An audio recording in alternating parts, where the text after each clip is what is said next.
About a week or two before we left, I fell down a flight of stairs and dislocated my kneecap and my hips.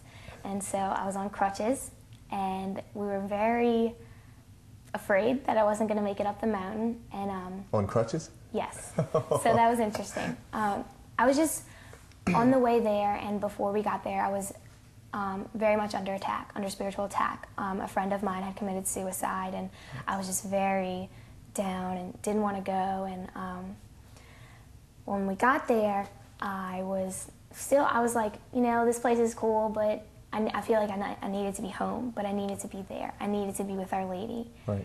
And God showed me that when the first morning that we were there, I got up and walked to the breakfast table without my crutches, and I didn't even realize it. And a friend of mine was sitting at the table, and he just looked at me and was like, "Where are your crutches?" And I was just like, my jaw just dropped, and I was overwhelmed. And it was just 2 weeks prior to this that you dislocated? Wow.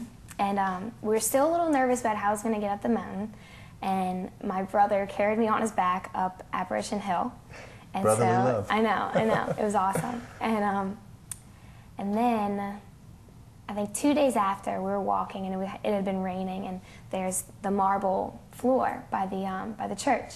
And I was walking and just slipped, and my hips just came right back out again. And Mimi, actually, one of the group leaders, just took me back to the room and just knocked it back in. And then the next day, I think, or 2 days after, I just kind of gave it all I had and just climbed up the mountain, and I had my knee brace on, and it was hurting, but I got up there, and when I was kneeling and I was praying at the foot of the cross, and something just told me, God told me, He just said, give it up.